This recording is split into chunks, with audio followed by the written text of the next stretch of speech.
Hey, what's up guys? Nick the Informative Fisherman here, and welcome to Bass Lures 101. I did some other bass lure videos in the past. It was a really long time ago, and I really want to build on that today and give you an all-in-one tutorial video on all the basics of the lures, how to use them, what they're for, what color and why, the hook configurations, you name it, and the rigging for each one of them, to where you're going to get a much better sense of what the majority of us bass anglers are using, when we're using it, how we're using it, and how you can effectively do it yourself. So let's get started off here. Woo! Hammer time! Yeah! Hammer time! So what I want you to first think of bass lures as is tools. Imagine that construction guy out there, he's got his tool belt on. I want you to imagine the bass fisherman's tool belt is his tackle box, what he reaches for. And what I mean as a tool, a lot of the time when it comes to fishing, we're matching presentations. We're trying to find a bait fish that looks like this. But in bass fishing, a lot of the time, we're trying to find a lure that best suits the scenario that we're fishing. Let's say we're fishing a bunch of rocks without grass, and we want to deflect a lure down off those rocks that looks like a crawfish. This is where we're going to use something with deflecting properties. Its ability is designed to deflect. Versus something, if we're fishing deep rocks, we probably don't want to pull something like a buzzbait over the top of rocks that are, 8 foot deep, unless it's the time of year where the bass are going to come up and get it. So the first thing I want to talk to you about is the categories of baits. In bass fishing, we have structure and cover that could cover all depth zones from the top, the middle, the bottom. But what I want to do is I want to break the baits down from surface lures, mid-depth lures, lures that go through the middle of the water column that have drawing power, lures that are designed to bounce off the bottom, lures that are designed to come through grass, and then lures that are designed for ricocheting off that structure or cover that's vertical in the middle of that top, middle, and bottom. So let's get started off there. The first thing I want to talk about is the lures that we commonly use on the surface. This is a buzzbait. This happens to be a double-bladed buzzbait right here. What a buzzbait's designed for is cruising across the surface of the water, making commotion. It looks like a small waterfowl, a small bird, something that they'll come up and hit. This is just a trailer. All a trailer is some sort of soft plastic that you attach to your bigger lure. That's a trailer. This happens to be a frog trailer right here. Buzzbaits for making that commotion on top, getting the bass to come up and react. Other popular lures are like your frog style lures right here. Frog lures are very common over thick matted vegetation, grassy, snotty grass that you have on the surface. As you can see, when I squeeze down on these frogs, these hooks appear like that. They are a weedless style bait versus a buzzbait coming through. This is going to catch a lot of weeds, so this is something you would want to use when there wasn't a lot of weeds on the surface. That's when you would go to something like that. Another thing you have in the topwater category is walking baits or pencil style baits. These are the ones that, walk back and forth, but you're going to have to impart your own action, which I'm going to go into that of which bait you have to do. This is another common topwater style bait that is great for bass. As you can see, it has 2 exposed treble hooks on here. Matted grass, bad news. Up next to something that doesn't have matted grass, timber sticking out, rock walls, absolutely great bait to draw big fish up. Another thing you have, a popper. This is a topwater lure that's designed for twitching your rod tip down, and it bloop, and it chugs. This bait is designed for covering little amount of water but staying in the strike zone a long period of time, allowing that more lethargic fish to come up and get it. So each one of these baits has its time and its place. We're going to get into that. So those are some popular topwater lures. Poppers, walking baits, frogs, buzzbaits. Giant! Giant on the buzzbait. Oh my giant!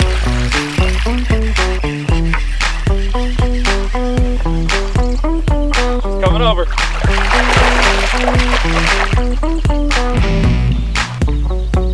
There she comes. Woo! Yeah, buddy. Woo! Hang with us, guys. We'll be right back. Attention Northern California anglers, have you been to Boat Country in Escalon? With one of the largest selections of welded aluminum fishing boats from Weldcraft, Lowe, and Hughescraft, chances are they've got the right fishing boat for you. And did I mention they have a full service center to take care of all your boating, repair, and maintenance needs? If you're a boat owner or just looking to become one, you owe it to yourself to check these guys out. Visit BoatCountryUSA.com or stop on by. I'll see you there. Been thinking about trying out kayak fishing or already into it and just want some sick upgrades for your rig? It's time to check out the Headwaters Kayak Shop. Come pick the brains of their knowledgeable staff and make sure to ask about their awesome demo program to find the right kayak for you. Or stop in and rent one with Lodi Lake right down the street. The Headwaters Kayak Shop fits all your yakking needs. Tell them if sent ya. Did you know that P-Line makes specialized lines for all your fishing needs? From the super strong abrasive resistant CXX or the low stretch super stealthy CX Premium, or maybe you're looking for invisibility or super bite detection with P-Line's 100% fluorocarbon. No matter what your needs, P-Line's got it covered. To find out more, visit P-Line.com. P-Line, baby.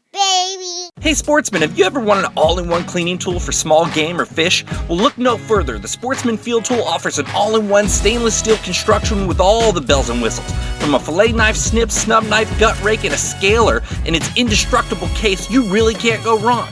Check your local retailers or visit sportsmanfieldtool.com. Ever tried pulling a planer board next to your boat when trolling or fishing from a swift current bank? If not, you're missing out on one of the most phenomenal fish catching machines on the market today. With Yellowbird planer boards pulling your lines perpendicular to your boat, you can't help but catch more fish. Find out more by visiting www.yellowbirdproducts.com. So now, along with those topwater baits, you also have wake baits. Wake baits can be anything from a swim bait that you bring just under the surface. It could look a lot like a crankbait with a shorter lip that's right within a few inches of the surface that causes a big V in the water, or a little bit of wake, like the name says, wake bait. Those are also a very popular style of surface bait. But what I want to get into now is the baits that are not on the surface, they're not on the bottom, but they're in the middle water column, which we all tend to spend way too much time fishing that middle water column with baits that are more designed for fishing the bottom, or designed for fishing nearer to the surface, or designed for impacting structure or cover, but we're going to get into that. One of the first baits I'm going to bring up for fishing that water in the middle, where you're not designing deflected it off things, you're not trying to rip it free from grass, you're not trying to hit the bottom, and it's not on the surface, is a jerk bait. Jerk baits are designed for twitching, stopping, and the bass sitting there will come out from his structure or cover and get it. This is a bait with drawing power designed for that middle water column. We'll go into the retrieves for these, but that's one of the most popular style for drawing fish out. Another more common thing that I'm sure you've been hearing of over the years is the Alabama rig, the A-rig, the umbrella rig, whatever you want to call it. That's basically like a spinnerbait head with multiple baits attached. Here in California, we can only fish 3 hooks, so I just took one off of here, but this is the setup I had going.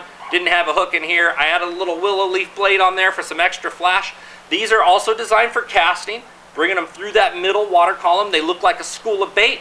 The bass will come out and get those. You can't pause this in place, otherwise it'll fall on the bottom. You can add some twitches and get them to come out and get it, but it looks like a school of bait.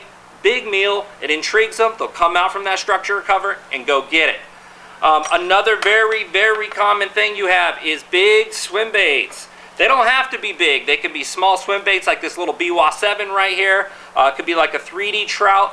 These have the ability to draw bass out. A lot of the time, if you're fishing like a little soft swim bait like this, I'm going to put this in the plastics category.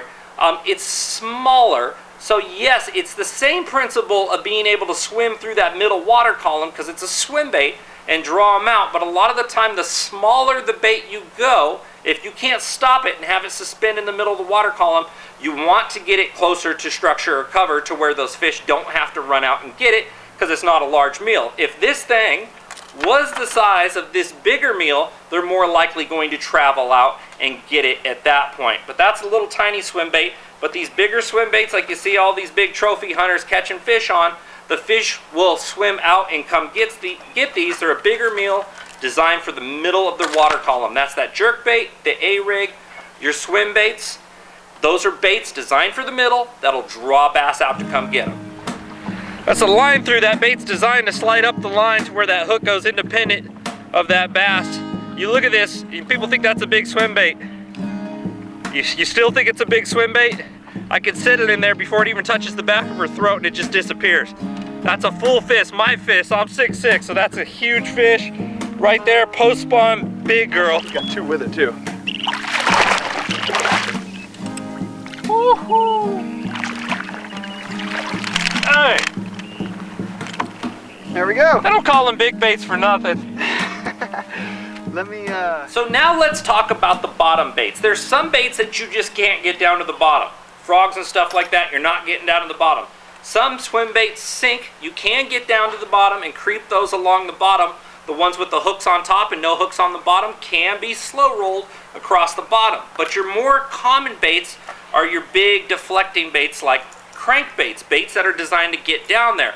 The longer the lip, the deeper they dive. The wider the lip, the wider they wobble. We'll get into the action in a little bit, but that's designed for getting down deeper. This is a shorter lip right here. Both of these baits are designed for deflecting off the bottom. This is naturally going to go deeper. This is naturally going to go shallow. The lip is much smaller, but that's also designed for deflecting off the bottom in shallow water. Then you have your lipless crankbaits like this guy.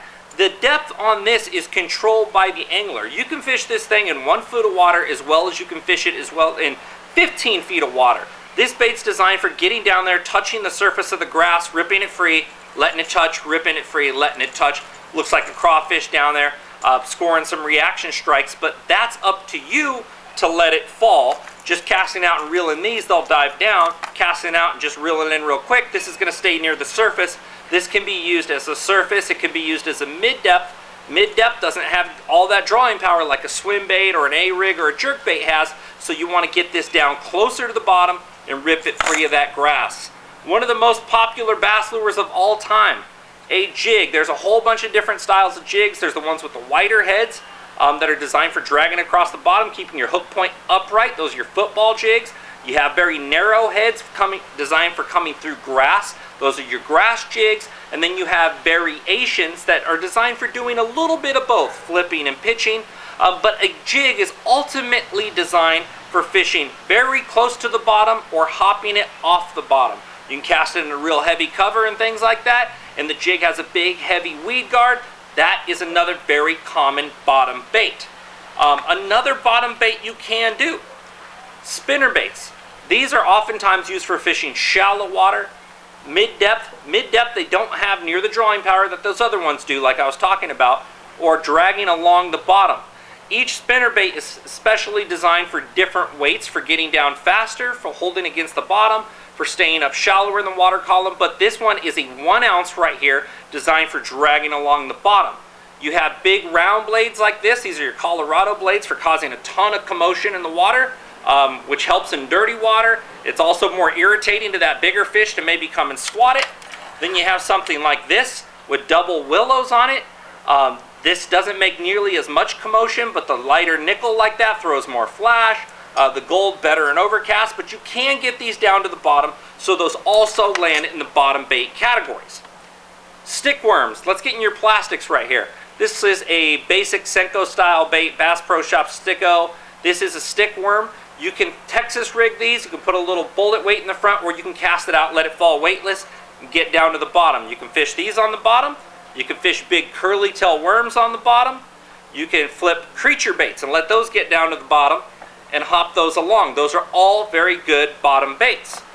You can do drop shot baits, and if you haven't watched drop shot, you can watch that video link. I'll put it here. That's when you have a weight that goes down to the bottom of your line comes up, you have a hook that goes through the nose of the bait, goes up to the line on the reel there, rod and reel, and you can twitch that little bait. Drop shot, all designed for the bottom.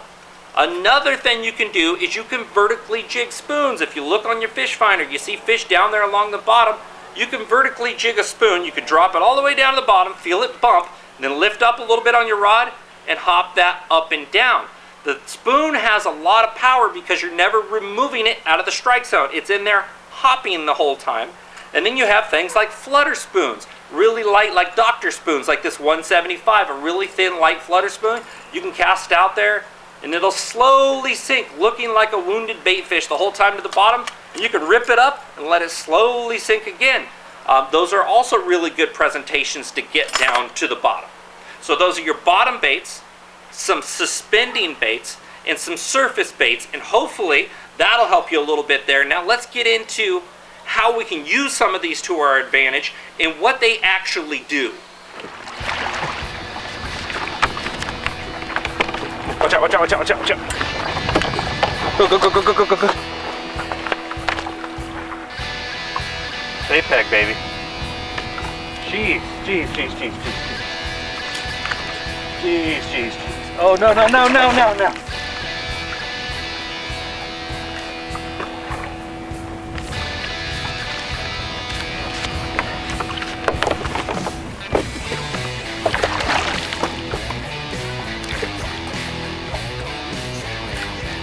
Yeah!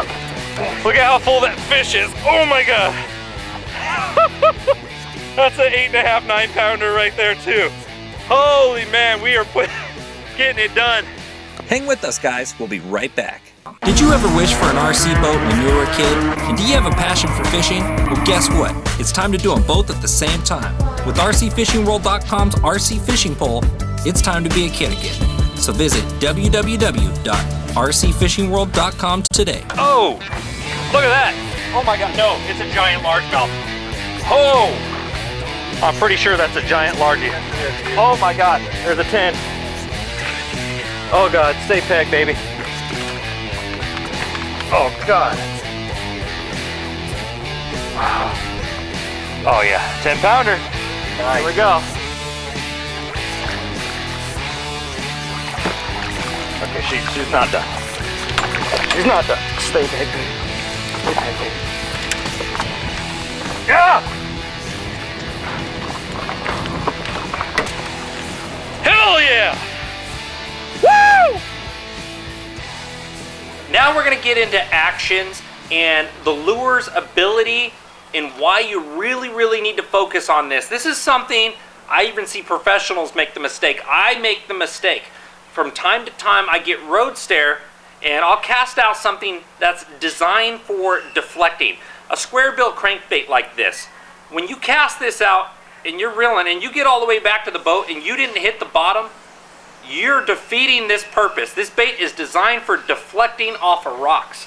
The more you get in there and the more you deflect, and I'll show you a video right over this while I'm talking, I have caught tons of giant bass on these and I've never caught them when I wasn't deflecting off of rocks or I wasn't ripping through the top of grass. If this was cruising through the middle of the water column, I really wasn't catching them on this. Every now and then you get lucky with a small one. And yeah, there is every exception to the rule, but 9 out of 10 times, the big ones are gonna come when you're deflecting off rocks or you are ripping through grass tops. These baits will naturally go deeper. The thinner line diameter you use, they'll naturally lift up in the water column the thicker diameter you use.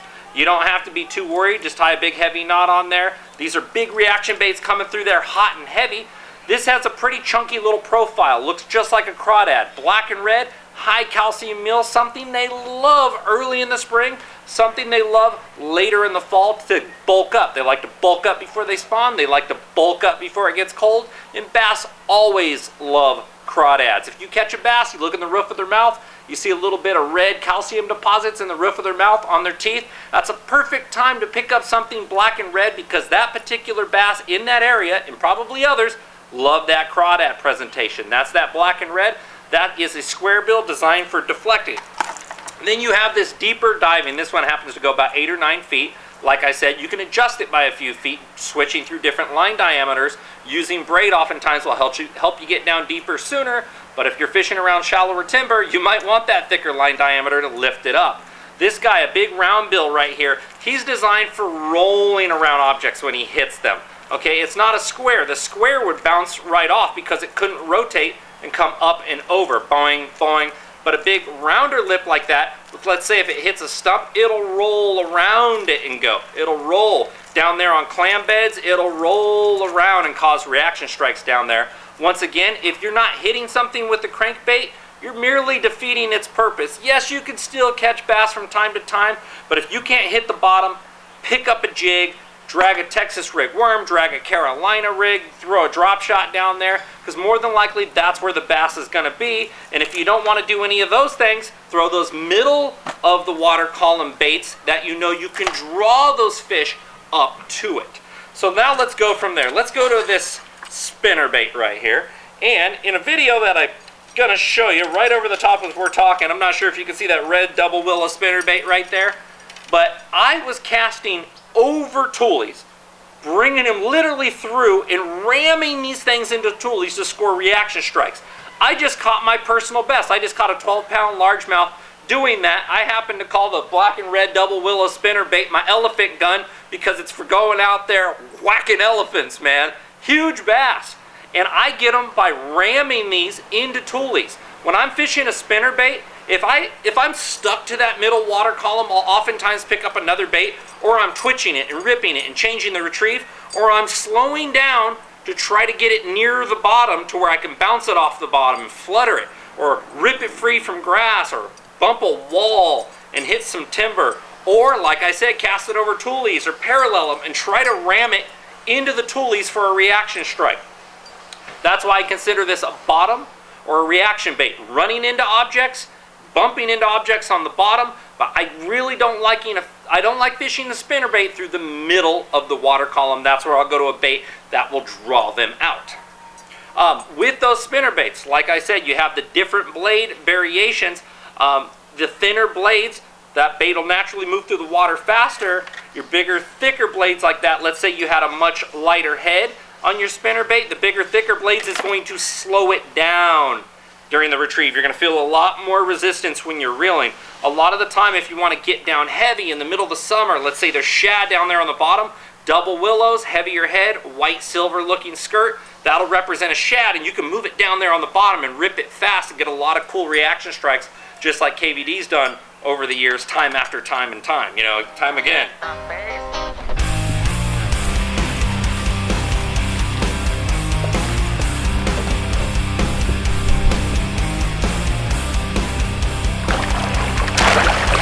Yeah! Woo-hoo-hoo! Alrighty, number 2. Oh, doggy! The lipless crankbait, I often fish a lot of the time like a spinnerbait. If you're getting short strikes on your spinnerbait, you can throw these guys up and around the same stuff. The cool part about this bait is they're awesome for yo-yoing. You can bring it down to that grass, rip it up. You can hit a piece of timber. As you hit the timber, rip it up and then let it fall down the other side. These things shimmy. They have a ton of rattles. Really awesome reaction bait. A lot of my friends, the personal best bass came off these things. I honestly don't give the lipless crankbait enough time in my box. I'm so efficient at using all my other tools. But I have caught a lot of good fish off lipless crankbaits. That's that black and red crawdad pattern. If they're on shad, I'm going to throw a chrome and blue. Pretty much that's the colors I go through. My black and red crawfish for crawdad times a year, or those shad patterns is always a good choice. If the water's real dingy, you can go to a solid color. That works pretty good in dirty water. You can get something with more black in it, or you can use a real bright color like a fire tiger to help them find it. But those rattles right there will let them hear it. And a bait also with a lot of vibration moving like that, putting off a lot of displacement and action. The bass has a lateral line on the side of its body, which is almost like an ear. It senses the movement. If something comes up behind a bass, they can turn in 1/10 of a second and eat that without ever looking at it. Many of times I've caught completely blind bass strictly from a lure that had a ton of displacement. I rarely ever catch a bass missing one eye on a subtle lure, like a swim bait creeping through that's real subtle. I don't think they feel it as well, and they're more of a visual hunter's bait at that point. There he is. Oh, it's singing! Oh, he's singing to me, Brian! I hear it. There we go. Now let's take the jig for example. This is just a trailer I have on my jig. This is just a creature bait right here, plastic trailer. This is what jigs come like when they look like that. Sometimes you have jigs with rattles, heavy weed guards, soft weed guards, heavy diameter hooks, thinner hooks. This happens to be a TNT Wada jig right here. You've probably seen my videos with Andy Kachia fishing these. If you haven't, go check those out. Absolutely awesome. California Delta fishing with Cooch, and you'll find them on there. Jigs, the ability for a jig is being extremely weedless, and it represents a lot like a crawfish. It looks like a crawfish going down there. You have silicone skirts, you have living rubber skirts. This has a little bit of both. The living rubber looks like a bigger, like an enemy sort of thing, or not an enemy, or whatever those things are with the tentacles. I'm not a scientist, but hey, I try. Just kidding.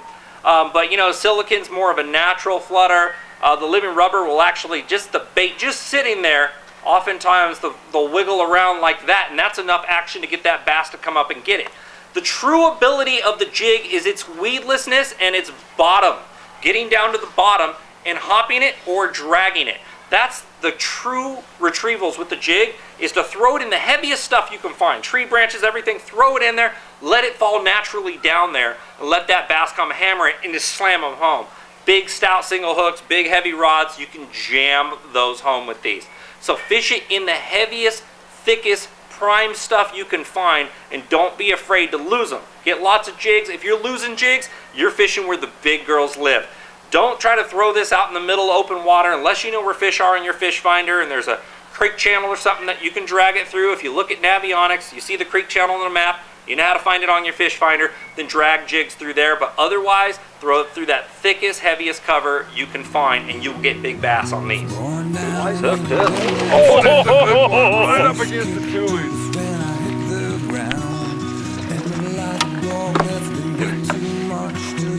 Oh, yeah.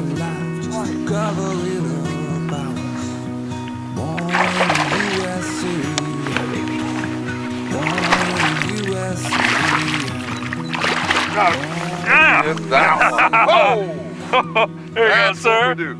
That's the kind of fish we come up in the shallows looking for right there. Now, another variation to the jig is something that's came along in probably about the last 5 or 6 years, is the vibrating jig. Other people know them as chatterbaits. Chatterbait's a brand, but it's a vibrating jig. It has a lip on the front right here, and it's just a jig on the back. This happens to be a frenzy bait right here. These come through and vibrate at the same time, which is really cool because you can throw and slowly retrieve that jig, and it's going vibrating the whole time, pulsing almost like a crawfish's tail.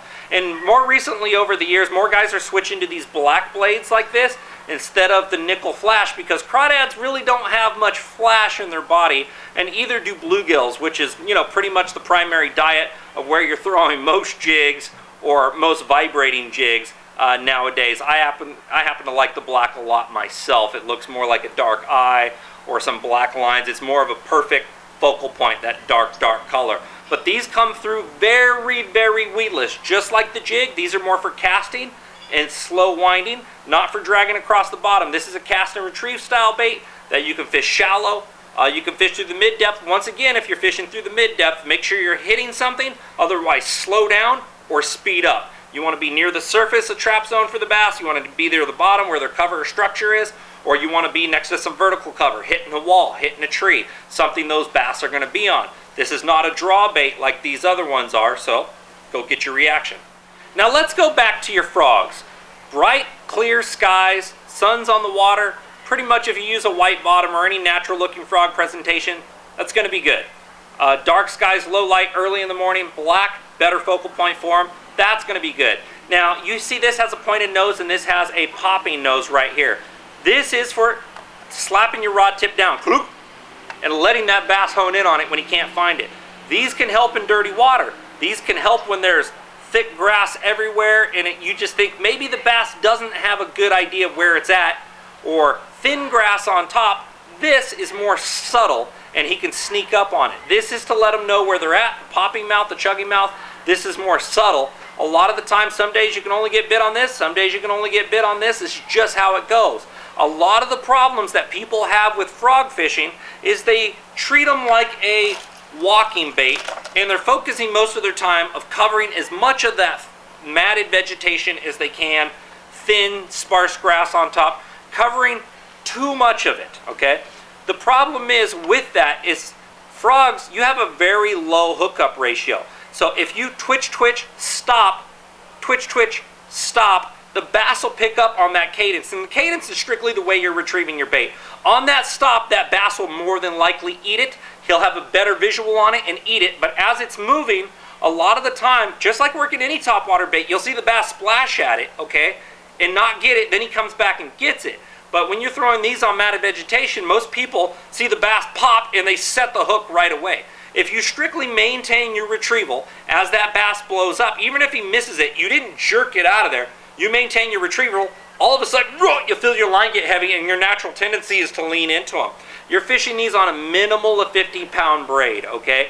Zero stretching braid. These hooks will penetrate into that bass, and you'll have a much higher hookup ratio. Try to treat these guys like a popper for matted vegetation. Don't try to cover a ton of water. Cover the stuff that looks the most prime. Something with current next to it, something with a log sticking out of it in the corner of a cove. Don't cover 300 yards. Cover those, 50 and 100-foot areas that look real prime with current, shallow water, deep water, maybe a boat dock nearby, something with some tules sticking out of it or some branches sticking out of it, and fish them much slower, and you will put more bass and bigger bass in the boat. I promise you that. Sometimes I will wrap solder around the back, and this is strictly for when I'm fishing real heavy grass. It'll help the frog penetrate down a little bit more to where the bass can suck it through the mat. So there's another little added tip for you. Now when you're fishing those middle of the water column baits for drawing out, jerk baits, Alabama rigs, big swim baits, even your swim baits you're cruising along the bottom, what you want to fish is main lake points. So a big area. You're casting out and you're covering a large area. You're trying to draw fish in. You don't want to be out in deep water casting to shallow water. You actually want to put your boat up into the shallow water, cast out to the end of that point, and you want to bring your baits into shallow water. The advantage of that is if you cast this guy up into shallow water and you cruise him out into deep water, the bass really doesn't want to swim out into that real deep water to go get it. He also doesn't see a prime spot to trap this thing. If it's coming from deep water and it's swimming into his neighborhood where it's real shallow, and this guy gets right up near a rock and he says, I got him, boom, and slams him up against that rock, it's a trapping point, okay? It's also not making that bass swim out to where he's uncomfortable. That bass a lot of the time will cruise up. Even if they don't eat him, you'll see him because now he's in shallow water. You'll see him come out to you. If he was in deep water, he could have turned off and went anywhere. You bring him up into shallow water, a lot of the time you can see the rock where the bass came from. You can flip that jig back to him. You can throw a worm. You can pitch a worm back out to him, and you can catch that fish. And if he went off somewhere else, you know there's fish that live there now. But throw out to the deep water at the end of those points, bring it back into the shallow, come out to that point again, the very tip, cast out deeper, bring it up, drop back, fish down the sides. That'll give you a much better visual. If you don't have a point, sheer bluff walls work great for jerk baits, Alabama rigs, those drawing baits. A sheer wall, you probably heard the term spider manning. That's where you cast those style of baits and you keep them within a foot to 6 inches of the wall. What it does is it offers the bass a trapping zone. That bait's cruising right here, he could trap it against the wall, or he can trap it against the surface in the wall.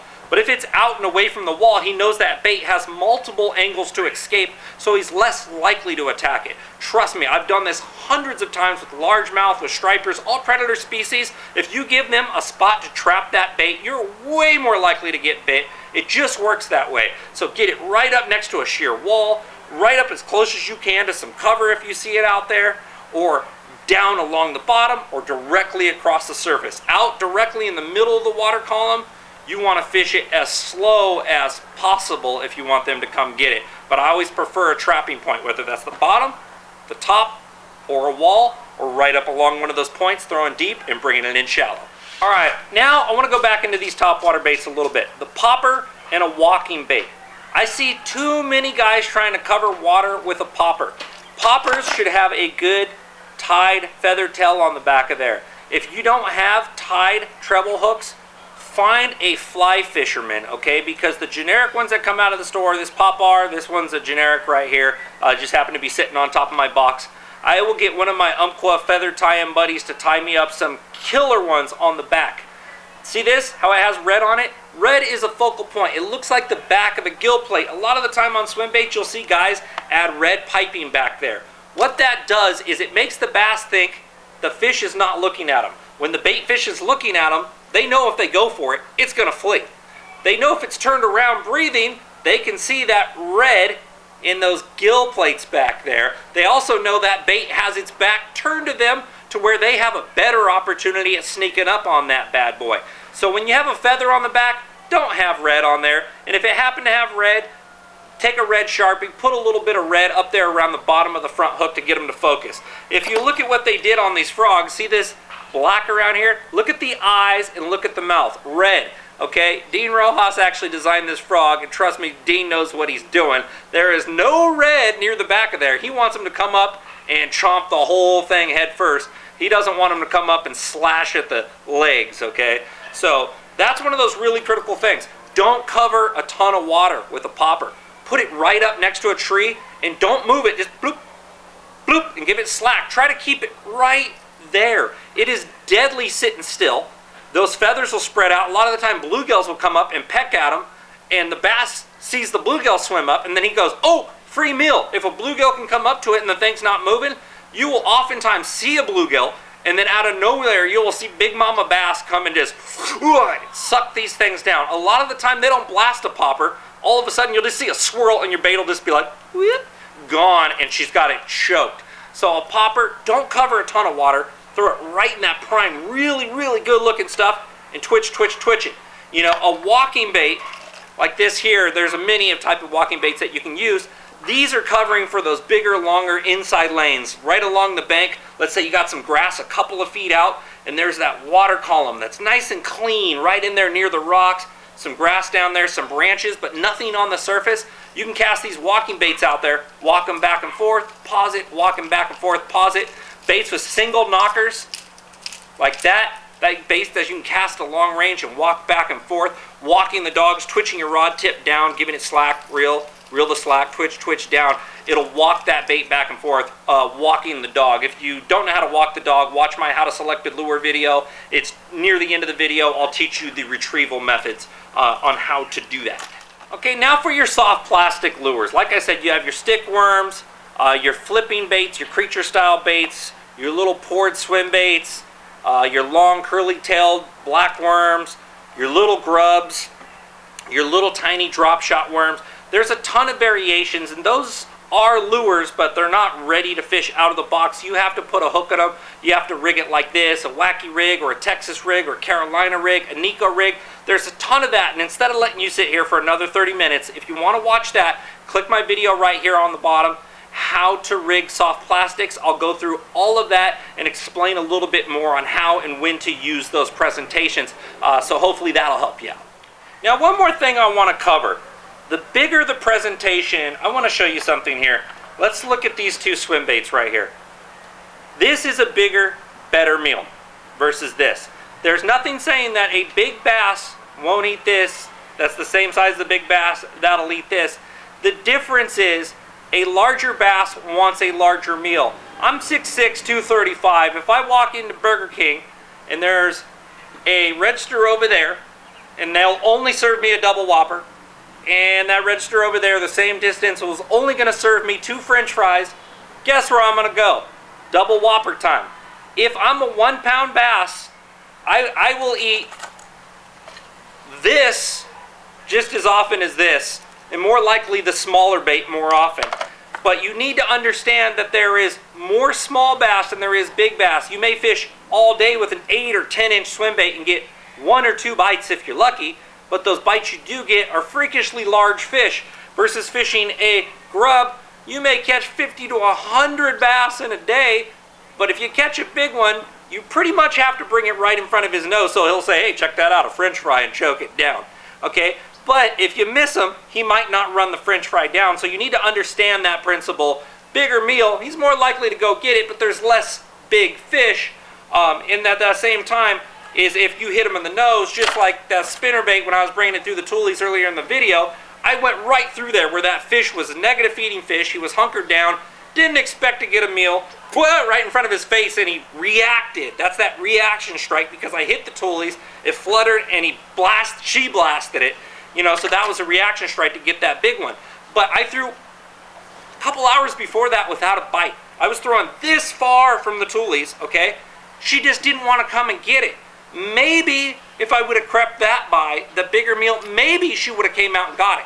But she reacted to it, okay? But if she wanted to come and eat, that bigger meal may have got her. Or bringing this frog right over her head, some high, little amphibian with high protein, high calcium, little frame in there, something that's going to hold that fish over, will come and eat it. Something that looks like a crawdad, lots of calcium, lots of protein. They may have come and got it, but creeping that grub 3 feet outside of those tules, more than likely she wasn't going to come and get it, but her little baby brother might have. So you need to keep in mind that that has a lot to do with it. Colors have a lot to do with bass fishing. Dark, solid colors, dirty water. Low light, black and blue. Early in the morning, nighttime, black, black and blue. You can use some other colors at other times that do work, but a general principle is black and blue or black. Oftentimes my plastics, same thing. Spring, fall, I like to throw a lot of black and red. I often feel like it gets me a bigger bite for a bigger bass because it has those crawfish colors. If I'm looking for more bass, a lot of the time I'll throw a green pumpkin color. That'll get you bit a little bit more often. Natural worms and grubs and things that fall out of the sky or fall out of trees or get washed up out of the ground tend to have more of a brownish or neutral green colors to them. So a lot of the time that'll trigger to those small bass to come and get it. Once again, if I'm throwing a bait fish style, I'm going to try to match the hatch. If there's smelt in there, I'm going to put something that looks like a smelt. If there's something that looks like a shad, I want to fish something that looks like a shad. If it looks like a bluegill, you know, if it's only bluegill there, I better be throwing something that looks like a bluegill and not like a shad. It's just basically makes good sense. You want to match the hatch when it comes to that sort of thing. Or run those baits in there, throw that jig in there, get them to react to it. A lot of the time post-frontal. Pre-frontal days, just before a storm, bass love to feed up. Tail end of the storm, they start hunkering down into that thicker cover or dropping down real deep. So those are those times, bottom baits down deep, and you probably have to get them react because they ate just before the storm. So after the storm, it's all muddy, they don't want to chase. That's a good time to get them to react. So keep that in mind. A lot of the time, wiggling a little tiny bait in front of their face can get them, but you have to know where they are. That bigger, louder bait coming through like that, bing, bing, bing, bing, off rocks. The spinner bait deflecting down there by them could still get them to react. A lot of vibration, they feel it, you can get them, or they only want to exert the energy for a big meal, and you can bring that through. But you got to understand, more likely you're going to get more bites pre-frontal, you're going to get less bites post-frontal. Big, clear, bright, sunny days, not a cloud in the sky. A lot of the time the fish are going to get into the thick cover, so you want to use baits that can get down in that grass. You want to Texas rig a worm. You don't want to wacky rig it like this. You want a Texas rig like I'd show you in that rigging video, like that, to where it can get down there in that grass and not hang up. You can use a punching rig. This is where you have a big, heavy, 1.5 ounce, 2 ounce tungsten weight up there on the front with a Texas rig bait that you throw through water hyacinths, through water plant, through thick mats on those bright sunny days because those bass are hunkered down under there, staying out of the sun, dark shade, eating crawfish off the tops of those canopies, and you can punch for them. Low light days, you don't want to be fishing slow in low light days. Like a low light pre-frontal day, spinner baits, awesome. Crankbaits, awesome. Topwater baits, something you can cover a lot of water because the bass are out roaming and eating, and you can get those fish on those days. The storm comes, you can still fish a little bit of a variety. You want to try with your bigger, more water covering baits, your spinner baits, your buzz baits, your topwaters, cover a lot of water if they're not beaten. If they're not eaten, you can try to react for them, or you can start flipping to structure and cover like they'll hunker down in on those bright sunny days or post-frontal days. So you can keep those tips in mind, and hopefully those will help you out. Now let's go over some of these baits real quick. I'm going to tell you the line I throw them on, a real quick why, and the gear I throw them on. Alabama rig. I like to throw that on a 7'6" or 7'11", a real long rod, and I like to throw it on 65-pound braid or a 20-pound fluorocarbon. The reason for that is it's a real heavy rig. There's a ton of stuff on here, ton of wires and everything. If they're going to eat this, they're not worried about your line. I don't want to lose this rig. If I hang it up, I want to rip it out, pull one of these baits off, break one of these swivels, and get my whole rig back and be able to hoist it. If you get more than one fish at the same time, you need to be able to hoist them in. I like to throw it on a slightly slower gear ratio reel, something with a more stout drag. I cinch the drag down. Basically, in that bigger rod, I want that faster action or at a moderate fast action. In that case, when they eat it, it allows it to load up, and I just pull into them real tight. You don't want to do a snappy hook set with this. It's really not going to help you. Basically, like a swim bait, you're going to be basically pointing at the rig when you're retrieving. You feel them hit it, feel them load up, sweep into it, speed up your reel, work them all the way to the boat. Don't try to play them on an A-rig, otherwise they're going to come off. Get them in the boat at that point. Big swim baits. Anything below 8 inches, like in a glide bait or a S action bait. A glide bait is that gliding swim bait style. I like to throw those on 15-pound fluorocarbon. Unless I'm trying to throw them near the surface, then I'll often use braid. The big baits that are oftentimes not looking at your line, 8 inches and above swim baits, I'm throwing on 20-pound fluorocarbon. Unless it's a topwater bait, then I'll throw it on 65-pound braid. If it's like a 10-inch and above, I'm throwing on 25-pound fluorocarbon. So that's a good way to get going there. My jerk baits, I will throw these down as low as 8-pound fluorocarbon line. A lot of the time, when you're throwing a jerk bait, if it starts tilting back, a lot of the time that means you're using a buoyant line. You don't want it to tilt back unless it's late fall when the shad are dying. And a lot of the time, mono or a copolymer line with a little bit of buoyancy, when you're jerking and twitching and that drifts back and falls back like that, looks like a dying shad. So that can eat them. They'll eat it when it's dying off. Other times of the year, early spring, the shad is not dying off. Fluorocarbon line, something that's heavier in the front, will truly get your bait to suspend like that. You don't want your bait floating up. You don't want your bait sinking, so you can adjust your hook sizes to get it floating just right. I like that 8 to 15 pound. If I'm fishing the Delta, I'm throwing 15. Most of the time, a good average all-around line would be something like a 12-pound fluorocarbon line for that choice. I'm throwing this on a moderate action rod. It's got little tiny hooks, moderate bends right in the middle, real cushy. I like to honestly throw it on a high-speed reel because high-speed reels don't have as strong as drag, and I let the fish pull drag, otherwise he's going to bend these little tiny hooks out. So hopefully that helps you out. My topwater baits like this, 95% of the time on my topwater, I'm throwing braid. I throw these on the same outfit that I will throw my frogs on. 50-pound braid, a fast action, moderate heavy rod, roughly 7 foot to 7'6". That's what I throw those guys on. I switch out to bigger, stouter trocar hooks like that. If the bait stops walking, you're going to have to go with the same size factory hooks that they put on there. My popper, I don't want to throw this on fluorocarbon. Fluorocarbon's dense, it'll sink, it'll throw off the action of the popper. I will throw it on straight braid, or I'll throw it on like a 15-pound to 12-pound copolymer. It's up on top. I don't need a thin diameter line for any reason except maybe for casting distance. But, you know, a big popper or something like this, a bigger popper, you're going to be able to cast it just fine. You're pinpointing targets. You're not going for range. You're up close. So short cast, accurate cast, pausing in those sections will get you the bite. So copolymer line, a buoyant line, or a braid, anywhere from 12 to 15 or 50-pound to 40-pound braid should get you by just fine. Smaller treble hooks, I prefer like a moderate rod or a medium heavy, but just back off your drag a little bit.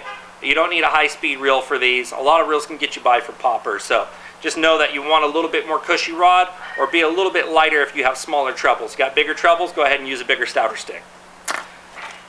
Square bill crankbait like this. A lot of the time I'm deflecting. It's shallow water. The minimal line I generally use on a square bill crankbait is 15-pound fluorocarbon. I'm getting down, fluorocarbon's dense, it gets down, it gives me the detection. Low stretch in fluorocarbon, deflecting off rocks. I like to use a moderate fast rod now. I used to use a moderate, so it gave me more cushion, but I switch out to the bigger batter hooks on these bad boys because I've been catching some toads on square bills, and I want those bigger hooks because I want to put those big fish in the boat. I do like that moderate fast action. You know, bending more towards the tip, which allows me to get towards that accuracy because I am throwing this in and around rocks, rip-rap, and around trees. I want the accuracy. Too limber of a rod's not going to give me the accurate cast that I want, and I want to be able to hoist them to the boat. I honestly like fishing my square bills now on a 7-speed reel. That's 1 rotation of the handle, 7 rotations of the spool. It picks up line fast, but at the same time, I like to make sure my bait deflects. As you hit the rocks, pause on your reel, let it get over, hit again, pause, hit again, pause. A lot of the time on that pause, boom, she's going to load up and eat it. On my deeper divers, I will fish down to 12-pound tests. Strictly, I want the thinner line diameter to get down deeper. Deeper bait, I want to get down deeper. Like I said, I want to deflect. I use the same rod, but just a smaller line diameter. My jigs are very dependent. A lot of the time, if you go out to a lake, it could be real deep, and you want like a 12-pound test to get down deeper. You can use a heavier jig. A lot of the time, the fish might drop it a little bit sooner if it's heavier. Not all the time. But I'll fish down to 12-pound tests on my jigs and up to 20-pound fluorocarbon. I'm generally always throwing fluorocarbon on my jigs. When I drag it, I want to feel the rock. I want to feel if I'm in the grass. I'll use these as detection tools to feel if I'm on timber, to feel if I'm hitting rocks, and feel if you're hitting grass. With fluorocarbon, you can do that. Use a fast action rod, that fluorocarbon line. The thicker the diameter, the less stretch it has. Fluorocarbon has very minimal stretch to begin with.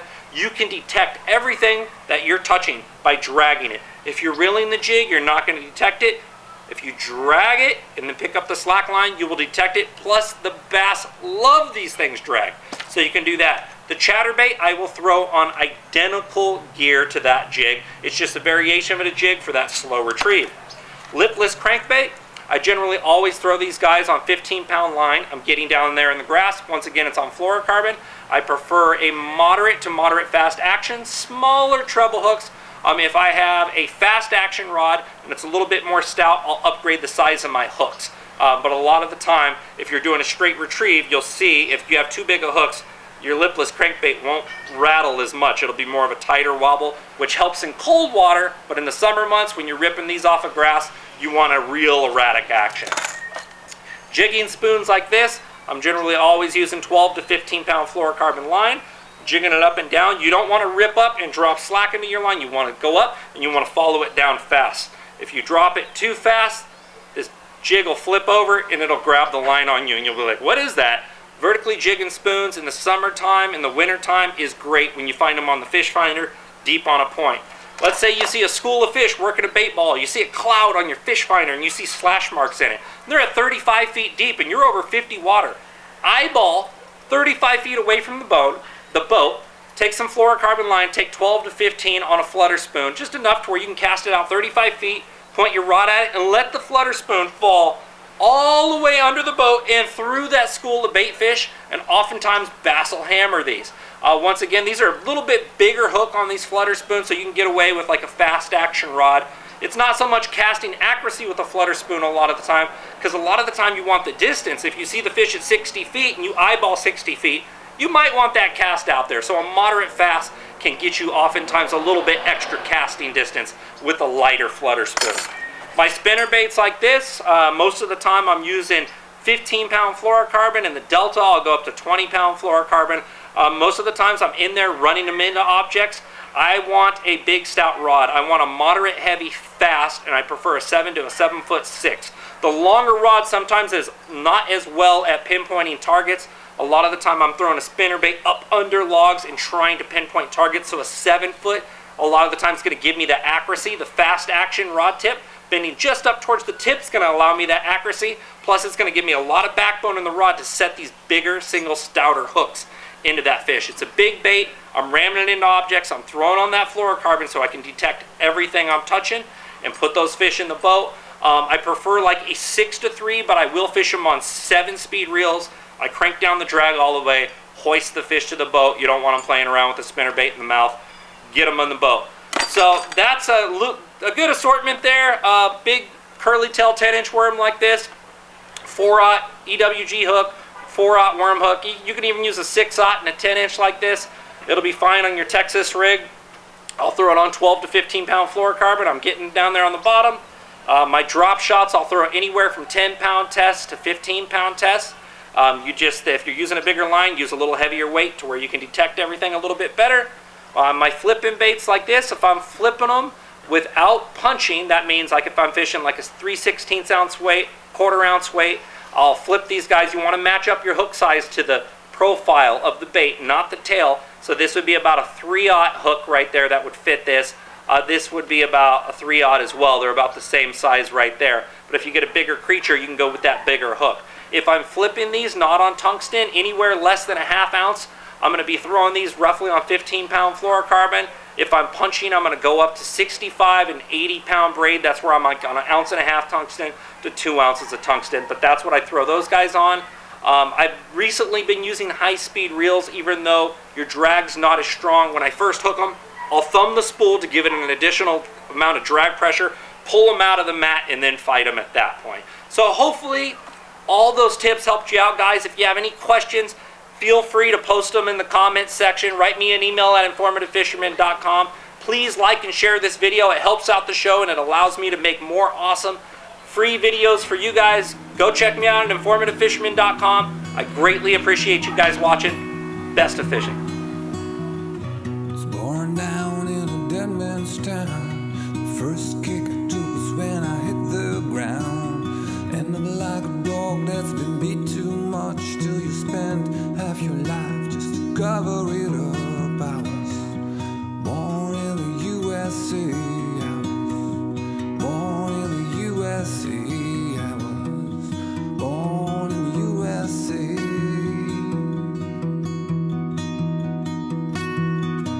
Got in a little hometown jam, so they